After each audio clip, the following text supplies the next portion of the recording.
Hello, everyone. On behalf of CAI and the Great IT Professional, we'd like to welcome you today to this webinar on 9 surefire ways to scale your business fast. This webinar has been developed by Hector Del Castillo. My name is Wendy Nolan, and I'm the host for CAI's Great IT Professional Educational Program. You will be able to hear Hector and myself as panelists, but the other audio lines have been muted. Hector has over 17 years of experience collaborating with executives and entrepreneurs to grow their businesses. As a consultant and coach, he ensures organizations achieve sustainable competitive advantage. Hector, thanks so much for being with us today. Would you like to tell us more about Beyond? Yes, hi Wendy, and it's my pleasure to be here this morning. Beyond is a business strategy consulting firm, and we enable technology and software companies to grow faster than their competition. And we do so by helping executives and leaders within the companies design a bold and actionable growth strategy. Great. Thanks so much. Today's webinar is brought to you and sponsored by CAI. CAI is a global IT services and outsourcing firm that's managing active engagements with over 100 Fortune 1000 companies and government agencies around the world. If you'd like to learn more about CAI, please visit us at www.cai.io. CAI recognizes the importance of continuous learning and personal development. To that end, the Great IT Professional produces over 100 free live webcasts every year, and our premium service gives you unlimited access to an online library of over 1,000 hours of additional educational material. We have a mobile app which puts all of this learning in the palm of your hands, and all of the material is approved with PDU credits. If you're not a premium member, you can become one by going to www.greatpro.org/subscribe or download and try out our mobile app for free at greatpro.org/mobile. So thanks so much for your patience with our opening remarks. At this point, I will turn it over to you, Hector, and once again, we're happy to have you with us. Well, thank you, Wendy. And hello, everyone. Welcome. My name is Hector Del Castillo, and I'm Chief Product Officer at Beyond. And it is my pleasure to be leading this topic today, this talk, 9 surefire ways to scale your business fast. And first of all, as we get started, I want to point out that we will have a Q&A portion, and submit your questions using the Q&A window. Wendy will be moderating questions during the Q&A portion. I also want to give special thanks to the Great IT Professional for allowing me to be here today and hosting this particular webcast. And also I want to point out that, here we go. If you're on Twitter, you can actually use these particular handles at BeyondMA, also at HM Del Castillo, and hashtags business growth and hashtag growth strategy. You can also connect with me or follow us on our company page on LinkedIn, and the short URL bit.ly/beyond19 is our company page on LinkedIn. Today's discussion was going to be focusing on answering this question: why do most companies fail to achieve significant business growth? Whether it's good times or bad times, most companies struggle to actually get significant growth, even as they have executives, owners that have aspirations, and they know that the market is there. So why do companies fail to achieve the growth that they actually want to achieve? We'll be focusing on that, and the discussion today will be about what really disruption does to your business. And in today's world, we are flooded with lots of complexity, way too many changes happening, a lot of volatility in the way that people will actually look for and find and buy products, as well as ambiguity and uncertainty about the future. And these 4 factors usually end up part of the effect of disruption. So we'll be discussing specifically what are the things that you can do to overcome many of these things that are part of today's disruptive environment. And if you listen to most experts, when they're tracking why most companies do fail when they're not, even when they are already have achieved a certain level of growth, but then implode. And there are many companies that have done this over time, from companies like Blockbuster to Kodak, even Research in Motion, BlackBerry. These are all examples of companies that at some point were leaders in their market and then imploded because they could not predict the future. And at least they didn't even diversify their investments in order to ensure that they could remain relevant in the future. And this particular TED Talk, if you go to that, this particular partner from BCG, Boston Consulting Group, is saying there are really two reasons why companies fail. And for the majority of companies, when they actually start getting to a certain level of growth, they only focus on optimizing performance, and that's all they do. 125% of resources, all they do is optimize their performance. And they sort of forget that sometimes markets will shift, and if they're not working on what's next for the company, those markets can implode pretty quickly. And if they don't have a way to start diversifying and getting into other, as to anticipating where the market is going, they actually implode pretty quickly. On the other hand, there's the other extreme where companies are actually do nothing but explore, and they're looking at diversification, new products into new customers, new markets, and they are continuing to invest heavily on research and development and introduce new products in the market, trying to create a market. And that's all they do. And the bottom line is that in today's world, you have to have a combination of both, not one or the other. You actually have to focus on optimizing performance for certain things that you know are about today, and then exploring about the future, what's next for your company. And you have to kind of balance the investment across both of those things, because often they require significant resources, but also different resources and different capabilities than the ones that you're trying to optimize on today for your current market. So we're going to be discussing specifically the information that we're going to be discussing is specifically how is it that you're going to actually balance this out. Before we go any further, I want to ask those of you, and I would like to ask those of you to actually answer using the chat window so that we can actually find out from your perspective, what is the biggest barriers for growth within your company today? Is it lack of time? Is it insufficient investment? Is it lack of staff engagement? Is it inadequate planning, or is it poor execution?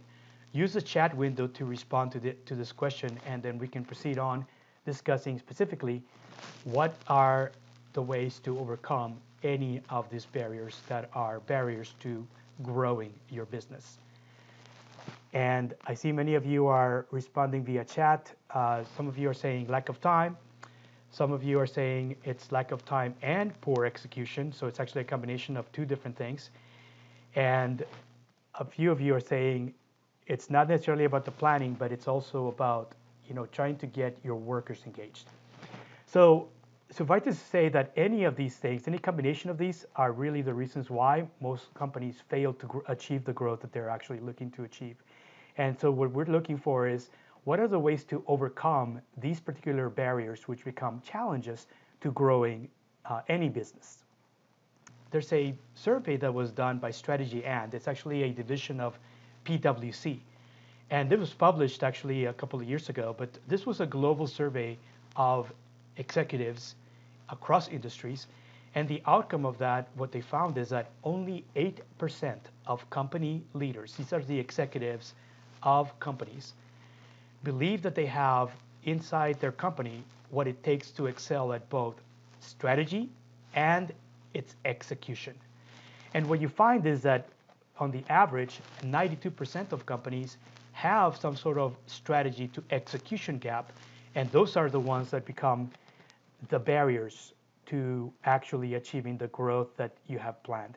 So even if you have a brilliant strategy, if you're not figuring out how to execute it, you're not going to be able to achieve the level of growth that you're looking for within your business.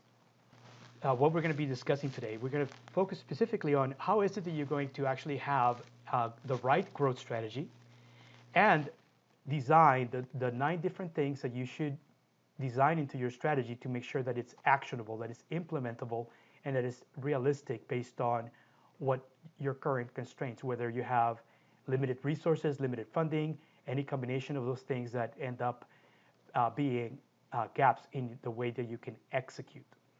And we're going to be discussing key takeaways and then having Q&A. Why does it matter to have a strategy?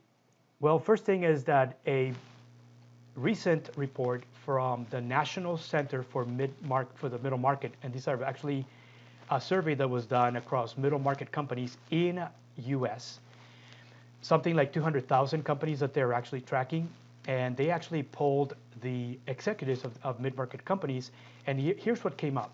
Number 1, a well-designed strategy drives growth for most businesses. And that means that you have to have 2 components, a well-defined strategy and that you can clearly articulate your unique value proposition in the marketplace and ensure that it's relevant in the market. And also having a process by which you're actually designing the strategy is important because it helps you, number 1, have a formal planning team for your strategy, have a process that everybody's following and ensuring that you're following it on an ongoing basis, as well as ensure that you're not making too many assumptions and that no one is challenging those assumptions. At the same time, that it's also about making sure that you are keeping a record of where you've been and where you're going to make sure that you can continue to make adjustments as needed as you continue to work on implementing your strategy and your objectives. And you want to make sure that not only do you have the right strategy, but you can also then have the ability to execute and translate it into the number of resources that you have, the funding that you have, the schedule, the time that you have to achieve those objectives, and make sure that those are metrics that you're tracking and that they are realistic type of metrics based on what's going on in the market with your competition in addition to your customers. So there are 3 pillars of strategy. It's about how you define the strategy, how it's actually developed, and then how it's actually executed. And all those 3 components have to be interconnected in order to ensure that your organization does not have any significant strategy to execution gaps, which usually end up being barriers to growing any business. So we're going to talk about 9 different things that ensure that by following this process and by ensuring that you have the right strategy, you have the ability to execute it no matter how limited you are in resources, funding, understanding, and that you're not going to be able to do it all, but prioritize the things that you can do given your limited resources, your tools, your funding, and the time that you've allowed to actually achieve your objectives. So we're going to talk about 9 different things, and here's the 9 different ways that we're going to be discussing in more detail. Number 1, the first way is to create a growth mindset culture within your company. Number 2, shape a bold growth strategy. 3, understand your current situation, your business ecosystem and your current situation and the placement of where you are based on the value you're delivering in the marketplace. Number 4, boost customer value. Number 5, benchmark your competition. Number 6, leverage collaborators. Number 7, grow recurring revenue streams. And 8, expand your offering. And then finally, when you get to number 9, you should be able to at least identify suitable targets that you should be able to acquire or license from in order to ensure that you have a sustainable competitive advantage in the marketplace. So let's start with the path to growth. The path to growth, number 1, requires a growth culture. And what I mean by that is that you have to build a growth mindset culture within your company. And a growth mindset culture requires not just a diversity of ideas and people, but also it's about inclusion and making sure that you have and you're focusing on recruiting the right leaders, because growth mindset leaders are not everywhere.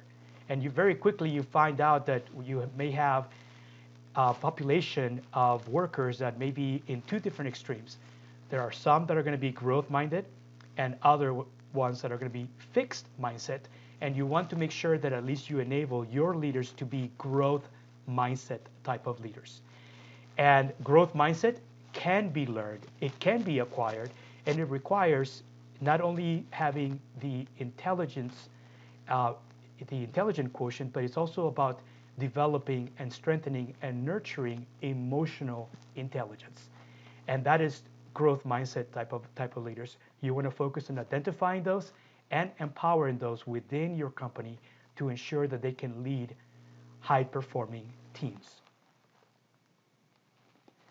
And get them to help you build and nurture these high-performing teams, because they should be able to then collaborate and have a positive attitude that even when they have an impossible task, there is nothing for a growth mindset leaders, there is nothing that is not possible. It is just a matter of persevering. Success is 1% intelligence and 99% perspiration. You have to work hard to be able to succeed and achieve, get to where you want to go by the time you want to get there.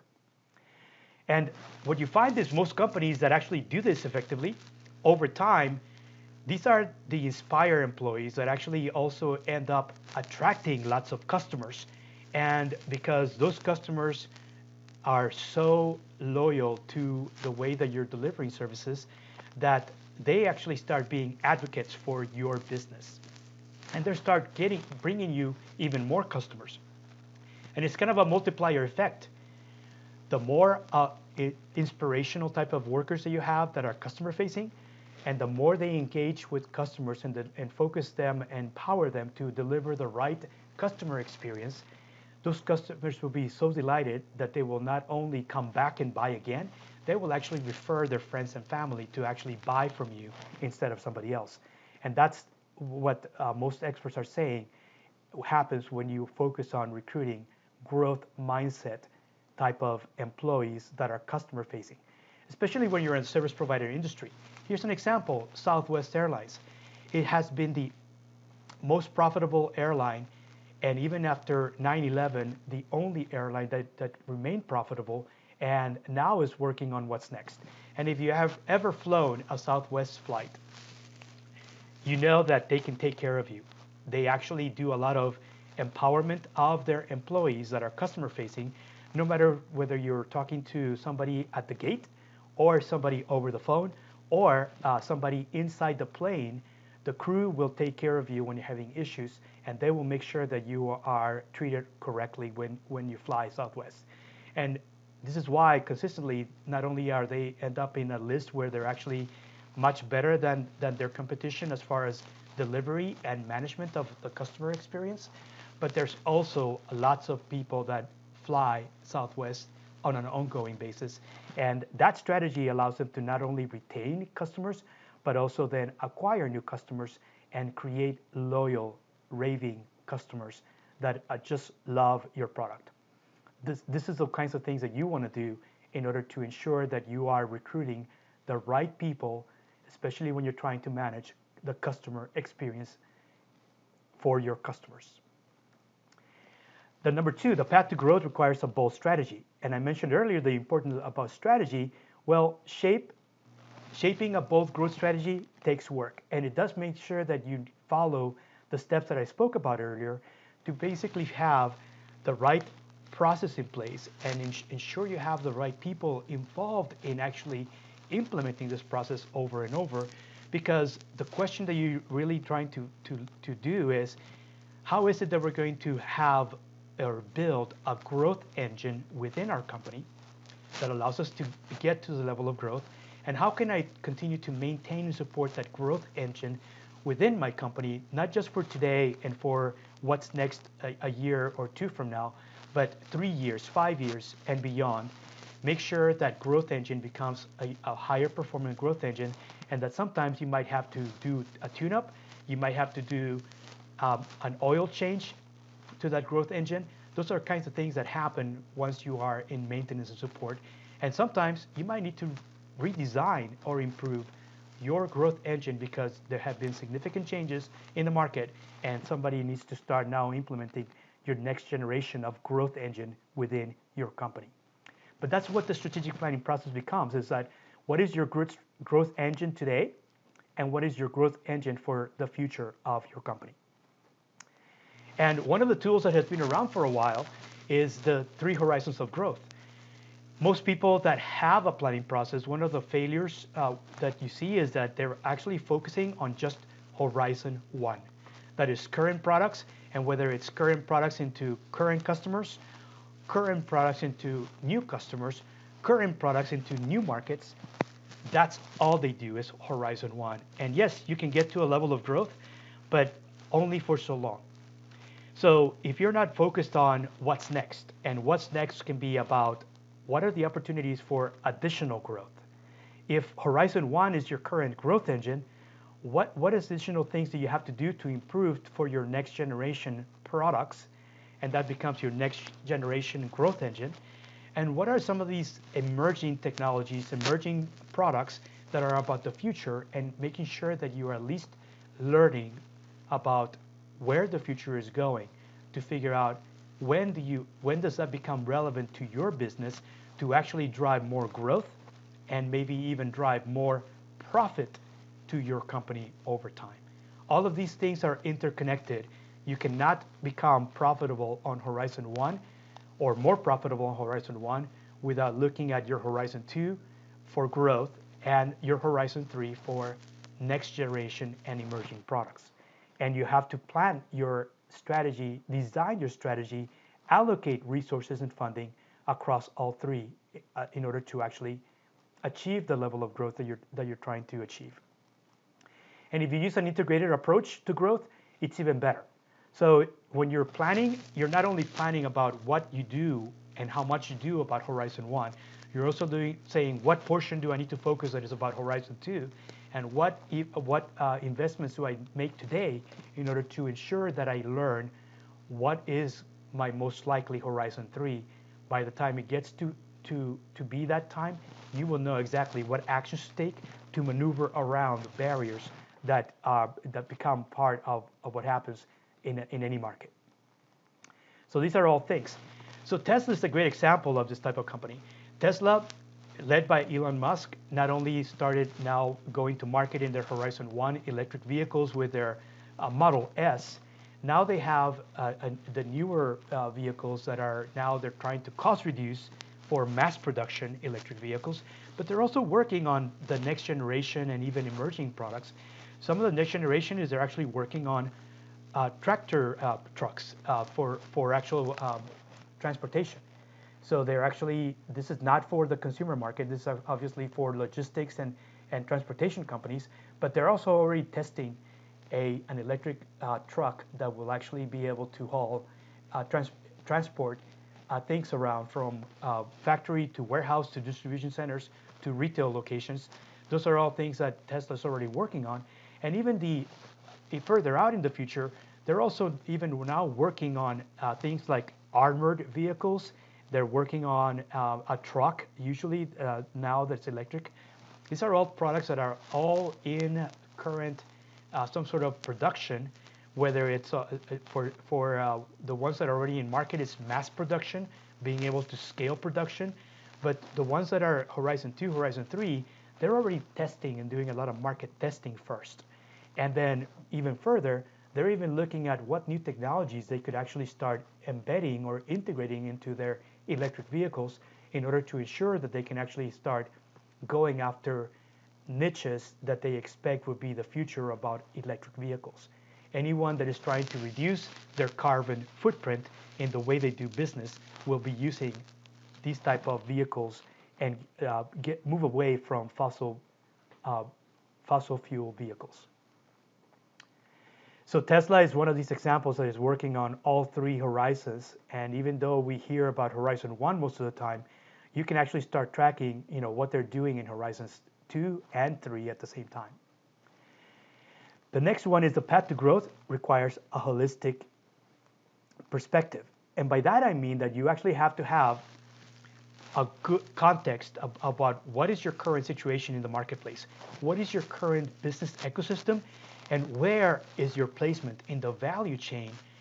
And the value chain is basically what you're delivering, the value you're delivering to your customers, and the way that they are perceiving and actually seeing the value that you're delivering from their perspective. And this includes understanding not just the business climate, all these political, economical, social, cultural, technology, environmental, legal factors, but also understanding your competitors and what are the things that are happening in the market that are either creating opportunities or threats, and comparing your market share to your competitors' market share, and then looking at other ways to compete. In addition to understanding the groups of customers that are buying from you and looking at how they perceive value and bringing that information back into the building, into your company, to figure out how do you continue to improve your current products, how do you continue working on the right next generation products, and even emerging products for the same customer groups. But it's also about understanding the strengths and weaknesses of your company, your constraints, whether it's the number of resources, the funding that you have available, the structure, your organizational structure. All these things can be either strengths or weaknesses, and you need to make sure that you continue to figure out how is it that you're going to actually continue to improve how your organization is structured, and the way and the processes and the way you recruit, and the processes that you're following, so that you can actually continue to gain value. And it's about also identifying not only your current suppliers, but also possible new collaborators, especially when you're working on Horizon 2, Horizon 3 type of initiatives. You want to make sure that you're continuously scanning to see who else is out there that you might want to bring in as a new collaborator once you see that the market is shifting and that you need to do something different from whatever your inputs are from your current supply chain. So these are the 5 different things that all create the context. And once you understand that, then you can translate your strategy into action, because then your strategy has any 4 of these components. It's about how you finance the growth, what customer segments you're going to be retaining versus the ones that you're going to be capturing, acquiring for the first time in order to gain. Growth means that you usually have to do both retention in addition to capture, acquisition of new customers. And then also make sure that you have the right processes in place and that your people are learning and growing. And that is about not only optimizing performance, it's also about growth and learning for Horizons 2 and Horizons 3 as well. And these are all things that are part of execution of any strategy. Caterpillar is a great example of a company that continues to innovate, to avoid disruption, and instead disrupt themselves. Already the world's largest construction equipment manufacturer, they are working hard at building and also discovering new opportunities, investing in not just Horizon 1, but also Horizons 2 and 3. One example of a Horizon 2 type of initiative is they actually formed a joint venture with Trimble Navigation back in 2002. And now this new company is responsible for providing geolocation solutions for all of their industrial equipment, and are able to provide the customers proactive preventive maintenance on their equipment based on usage. And also are able to provide fleet management solutions to their customers when they have fleets of equipment that they need to track to make sure that they know exactly where they are. Another example is that they actually have been also tinkering in Horizons 3, and that is they're starting to test self-guided industrial vehicles across the sectors that they sell into. And today they've expanded into over 200 countries where they sell their equipment, as well as they perform their manufacturing and operations in over 12 countries around the world. And now sell equipment not just in construction, but also in mining, as well as in the waste management industries. So Caterpillar is a perfect example of a company that continues to use innovation to actually disrupt themselves and avoid the impact of disruptors. The path to growth requires customer focus. And customer focus means that you need to understand that once you understand how value is perceived by your customers, you want to continue boosting and maximizing the value that you're delivering and continue to do as much as that over time, especially when you have lots of more competitors across markets. And the reason for that is because experts will tell you that the more value you deliver compared to any other competitor in the same market, that helps you, number one, retain customers. And number two, as you start creating loyal customers, those customers will actually start bringing you additional customers that you're now acquiring. So by boosting value over time, it becomes a sustainable competitive advantage. And the issue is with most companies that don't do this is because adding more value is almost impossible because they're already upside down in their business model is already upside down. And what I mean by that is that the cost of acquisition of any new customer group is much higher than the total lifetime value that one customer group represents over time. And that means that your business model is upside down. And what you want to do is you want to turn around in that situation so that you actually are well balanced. And a well balanced business model means that now it takes a little bit to actually acquire new customers, but actually you can, over time, that group of customers will have a much higher value than it took to actually acquire them. And now you're focusing on retaining them by adding more value over time. So you want to make sure that you assess whether you have an upside down business model or a better balanced business model and figure out how to do that, because usually that means that you have to do things that are about the way you position your offering, the way that you actually are enunciating the value proposition to your prospects, and make sure that it's something that resonates in the way that they perceive the value and use their words and their lingo. Here's an example, Chick-fil-A and McDonald's. Both companies are started in the same here in the US. McDonald's, obviously a global leader. Chick-fil-A is a fairly new player. And if I ask, which one of these two companies has more revenue, most everybody would say McDonald's has more revenue. Well, that is true because McDonald's is a global company. Chick-fil-A is still now expanding, and they're still a regional, meaning US, and is expanding to other parts of North America today and accelerating that expansion. Which of these two companies is more profitable today, location by location? The answer is Chick-fil-A.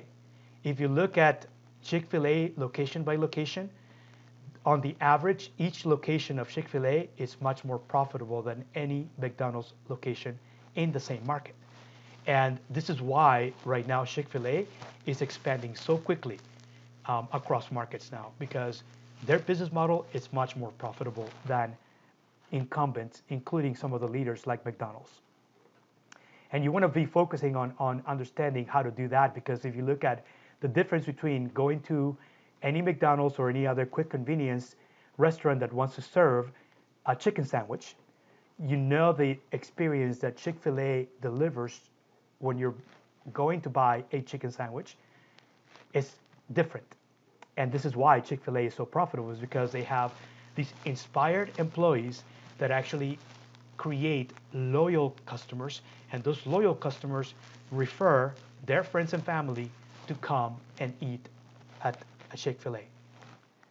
That is the experience that Chick-fil-A has been doing by driving some of the things that we spoke about earlier, focusing on recruiting the right workers in order to actually ensure that they retain and capture more customers. The path to growth also requires knowing your competition. And competitive analysis is not only about understanding the size of your competition and the number of your competitors and their locations, but it's also about benchmarking, because benchmarking is about figuring out not only do you have the same amount of people, do you have better processes than they do you have access to better tools, and how is it that you're going to actually create something that actually becomes more efficient but also more profitable and continues to add value over time. This is the the struggle of most companies in figuring out how to continue to achieve growth, even as they end up in more and more competitive markets. So knowing your competitive landscape matters. And sometimes there are companies that location by location, market by market, their competitors will change. Competitors here in US are different than competitors in Western Europe, different than competitors in the Asia Pacific region for companies that are global. And you need to understand who are your closest competitors and how they change by market to ensure that you're focusing on delivering the right value in the right market at the right time. Here's an example of Dunkin' and Starbucks, two companies that have been around, same market, and Starbucks, a global company. Well, who's growing faster today here in North America? And the answer is it's Dunkin'. If you look at what's happening right now, yes, Starbucks has lots of customers and they're already at saturation level. Dunkin' right now has been actually changing their menu as well as their processes, and they're actually capturing more customers location by location today than Starbucks locations on the average. And right now, Dunkin' is rising, and it's all using the same principles that I spoke about, making sure that they have the right people, following the right processes, and delivering the right value proposition or communicating the right value proposition to the market in order to attract and retain customers. The path to growth requires collaboration. And collaboration means that now you need to figure out how is it that you're going to leverage collaborators and who are your collaborators, because collaborators can be on the downstream side or they can be on the upstream side. Downstream is the supply chain and everybody else who's actually you're acquiring from or that you're taking input from in order for you to add value and then distribute it up the chain, up the value chain to your end customers.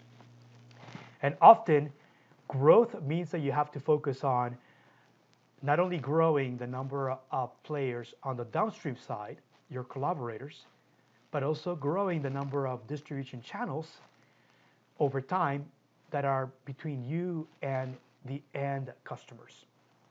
And you want to be able to do both. Growing more upstream collaborators means that you have more revenue streams that you now can focus on filling.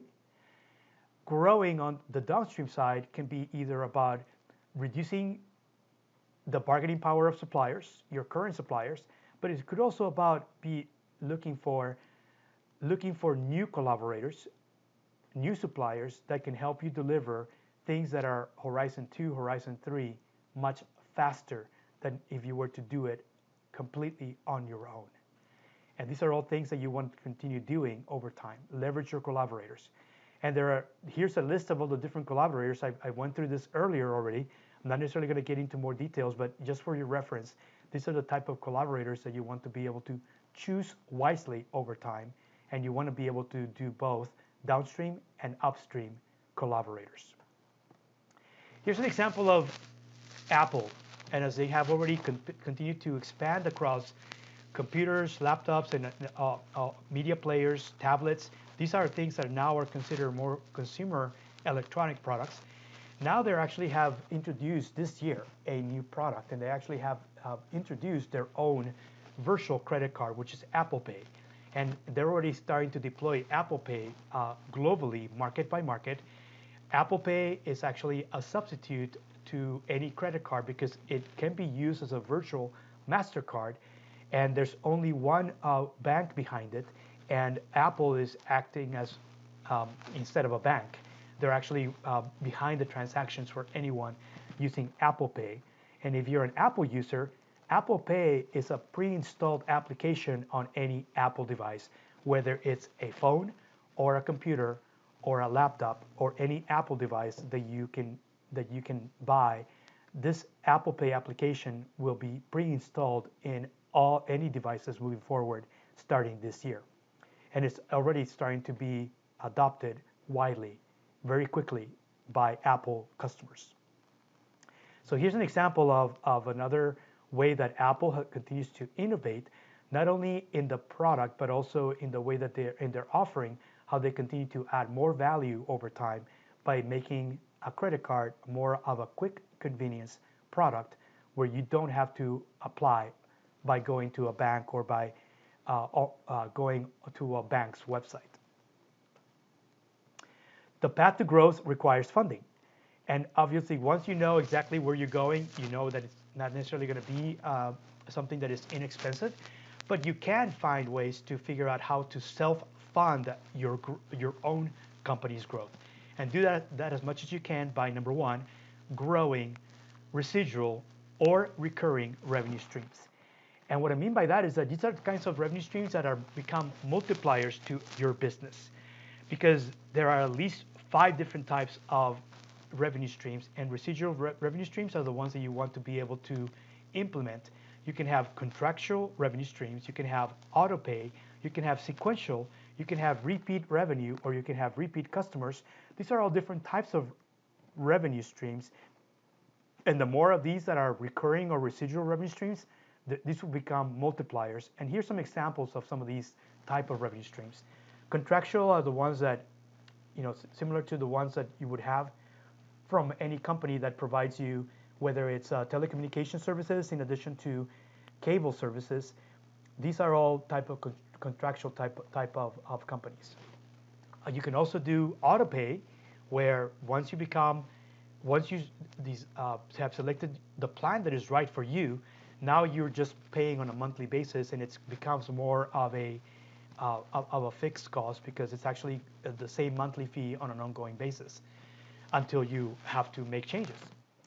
Then you have sequential, and sequential means that the more you use, the more you pay, and over time, those will be growing. It's an upsell type of revenue stream, because the more you use, the more you have to pay, and the more value you're delivering each step of the way. But it encourages a lot more use, and make sure that you pick the price based on your expected usage.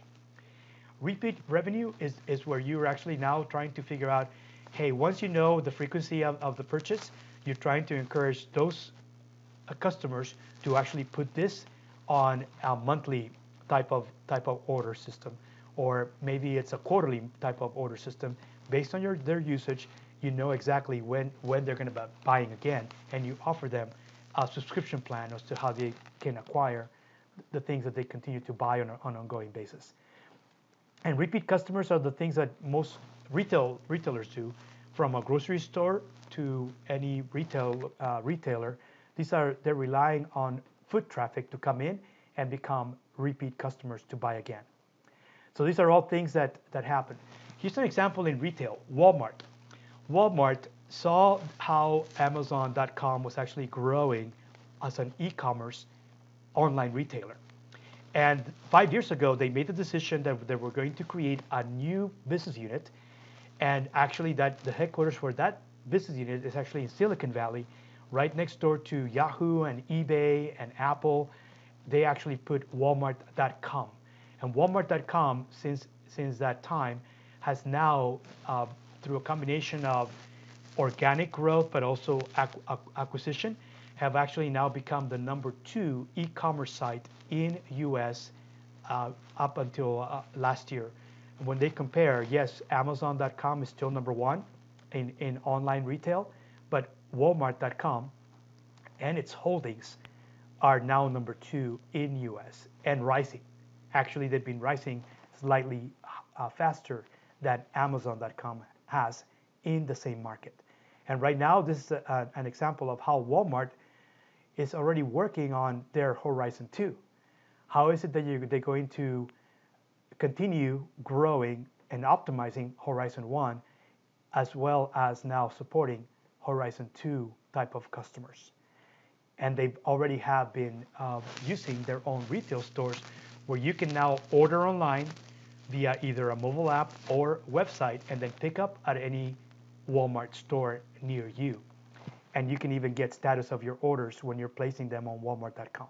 These are all things that they're actually leveraging both the retail location as well as their e-commerce infrastructure that they now have developed. The path to growth requires tenacity. I mentioned earlier that perseverance is 99% of the work of achieving growth. And often it means that you need to continue to focus on figuring out how is it that you're going to continue to expand your business. Not only be satisfied with the status quo where you're at today, but continue to work on your next, what's next for you. If you're already saturated selling existing products to existing customers, then sell existing products to new customers, or existing products into new markets. And then often, as you introduce new products, figure out how to do a range where those new products will be presented not just to your current customers, but also acquire new customers that you haven't acquired before. And always the choice of expansion is about whether you build on your own, who do you partner with, or who do you license from, and then where to acquire or who to acquire. These are all things that you're constantly doing, and often Horizon 1, Horizon 2, Horizon 3 is any combination of build, partner, and or buy. And that's going to be the way that you're going to expand. You're leveraging your downstream and upstream collaborators at the same time that you're looking for providing a value proposition that is clearly differentiated from competitors, even as competition changes market by market. So the ways to expand your portfolio this way is to, number one, focus on analyzing the voice of the customer, collecting and analyzing the voice of the customer, be able to increase the value delivered to your existing customers, figuring out what it means to actually add more value from their perspective, and find new suppliers, new partners, find new markets, new channels, and maybe even get into building and launching or producing and then launching new products in new markets and new products into existing markets. Combination of all this will be expansion. An example of what IKEA is doing. IKEA has been a leader selling furniture that we all are buying online or buying at the stores, and then we will assemble on our own, as well as then be able to pick up and do our own delivery. So it's a self-delivery, self-installation type of model they have. Well, now they're starting to introduce a new model using and leveraging the same infrastructure they already have. Retail as well as e-commerce channels that they already have as IKEA. Now they're actually starting to introduce offerings that may be buying fully assembled furniture or leasing fully assembled furniture that is delivered, and that is all part of the services that are additional services that is an add-on. And it's actually a new service offering that they're using, leveraging their retail locations in addition to their e-commerce platforms. So this is where IKEA is actually focusing on actually continue to acquire even new customer groups that typically don't come in to pick up and then install and then be able to use the furniture that they actually sell in their stores. The path to growth requires the right mindset. And what I mean by that is that often, if you're not even thinking about it, sometimes the quickest path to growth is not just organic growth. Sometimes you have to focus on inorganic growth. And inorganic growth means focus on identifying suitable targets that you can acquire, and you can acquire the entire business. If there's enough value, then you need to understand, is it a downstream acquisition or is it an upstream type of acquisition that you want to do? Make sure you have clarity as to why you want to acquire and what type of value you're trying to add in that market before you do it. And often the steps to doing that is about figuring out either how to exploit your industry-specific scalability, how to accelerate access to a market for your targets, and maybe even your buyers. Also being able to focus on growing, on acquiring new skills, emerging technologies faster and at a lower cost than building them or being able to create them on your own, as well as maybe even create a franchise business model where now you're allowing other people to actually start running and enabling them to run a similar business under your own brand name. These are all different ways that you can grow through acquisition. And here's an example. Amazon.com actually has been brilliant at doing acquisitions. And those acquisitions that they've been doing are mostly users of Amazon Web Services. So when these are companies creating an e-commerce platform using Amazon Web Services infrastructure, platforms, and applications, Amazon.coms, when they see those type of companies that are mostly online e-commerce type of resellers grow fast, they will acquire them. And here's a list of all the acquisitions they've done over time. So Amazon.com is not only selling by just adding more suppliers on SKUs that are suppliers on their website. They're also acquiring brands. Zappos is one of the big brands they acquired, and these are all the different brands that are e-commerce. And even more recent, they actually acquired Whole Foods, which was a multi-billion-dollar acquisition for Amazon. And now they're using this is Amazon's attempt to not only be the largest online retailer, but move into brick and mortar type of retailer, and that's what they're trying to do now in the food category by acquiring Whole Foods. So these are all examples of what Amazon has been doing, not only organic growth, but they've been doing a lot of inorganic growth. And most companies that actually grow faster than their competition are doing usually both organic as well as inorganic growth in the way they actually will plan and execute on their growth strategy. Some of the pitfalls to avoid, because we have now covered all 9, is avoiding any of these, not having clearly translated strategy into action, not being able to define a unique value proposition that is clearly differentiated from your competitors, not defining your target segments and or having clarity as to who your target segments are and the way that they buy. Any of these things are pitfalls to avoid, and we can get into more conversation during Q&A about this, but this is just for your reference. And in summary, here are the 9 surefire ways to scale your business. I kind of covered this very quickly at the very beginning. We covered all 9 points at this point, so I just want to review what we've gone over and the key takeaways. The 9 surefire ways to scale your business is to, number 1, create a growth mindset culture within your company. Number 2, shape a bold growth strategy. Make sure you have the right process that everybody's following to make sure that you continue to improve your growth strategy over time. Number 3, understand your current situation. Make sure that somebody's doing that work of collecting market research and doing the analysis so that you know exactly your placement in the value chain and how that changes over time. Number 4, boost customer value. Continue to focus on maximizing customer value in different ways without necessarily adding a lot of cost structures. Number 5, benchmark your competition. Make sure that you're tracking what's going on, because you're not only focused on the top line. Your way to grow is to focus on the bottom line.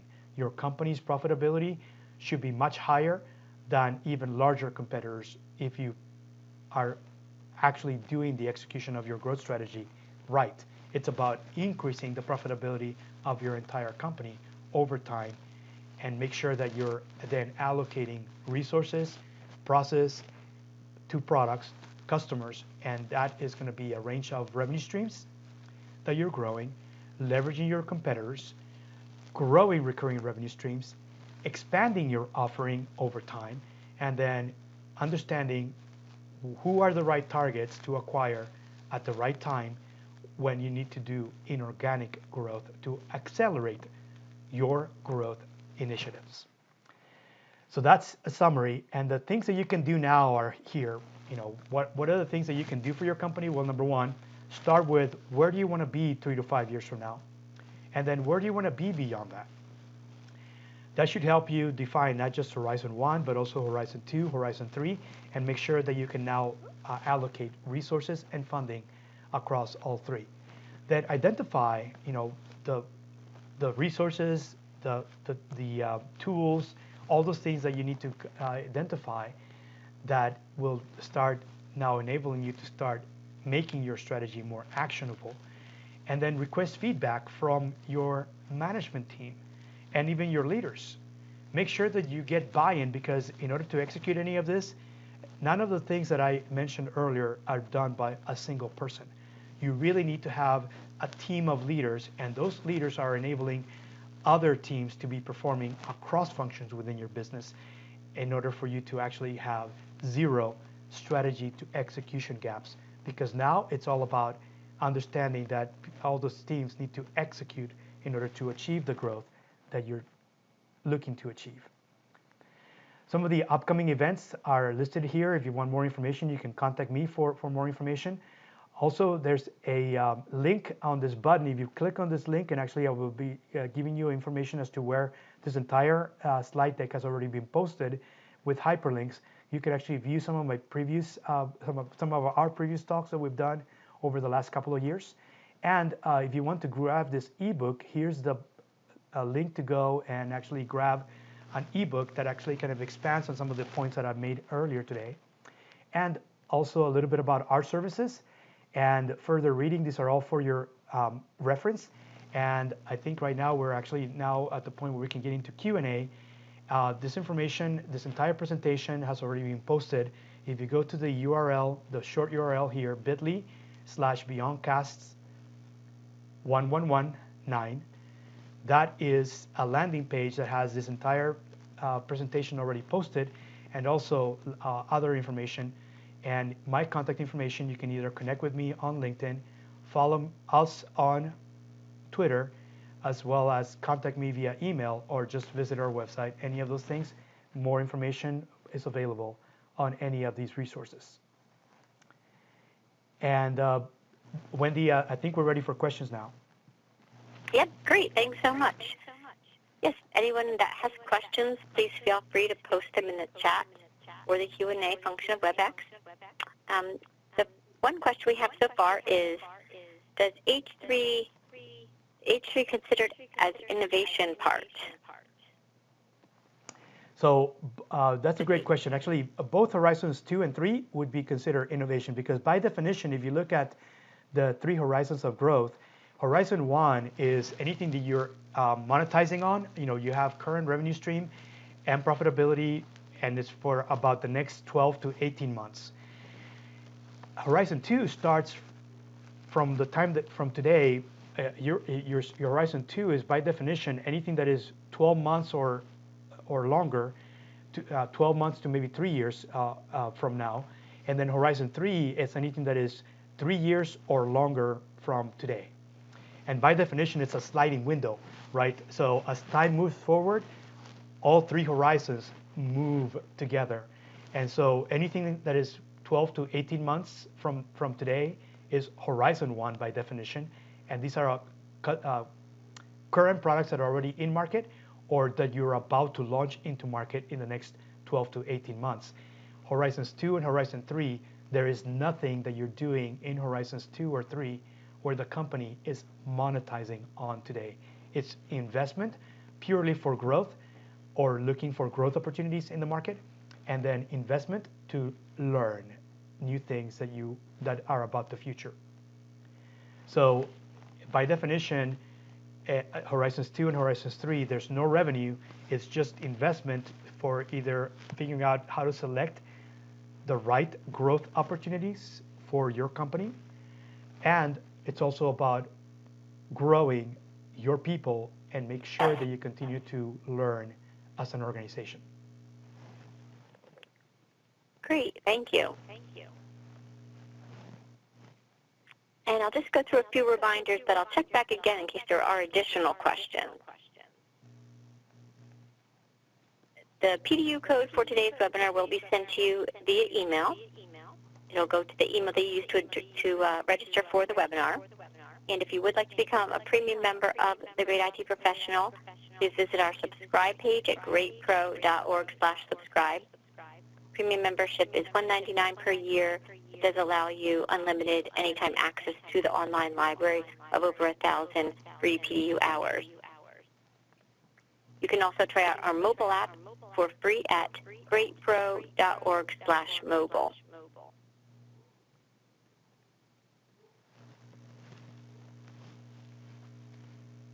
I don't see any additional questions at this time. Hector, is there any other ones you see that may have come to just you? I just want to make sure that everybody who's attending the live session reaches out to me, even if you don't have any questions today. But if you think of any questions, feel free to reach out to me, either via email or LinkedIn or Twitter, and I will reply to you. And feel free to reach out if you need any help in implementing any of the things that we discussed in this particular talk. I know I covered a lot of material, but it's basically kind of a comprehensive overview of everything that most companies need to in order to ensure that they actually get much higher growth compared to their competition. So with that, I'd like to thank everyone for being here, and have a great rest of the week, and hopefully we'll be able to see you again at a future webcast, and we'll be announcing some of the future dates with the great IT professional in the near future. Thank you very much. Great. Thanks so much, Hector. And as you mentioned, definitely feel free to reach out Hector at beyondma.com. If you have questions on the great IT professional, I can be reached at wendy.nolan@cai.io. So please feel free to reach out. And we'll look forward to seeing you again at future events. Thanks again, Hector, for your time, and thanks everyone for joining today. Thanks so much. Bye-bye.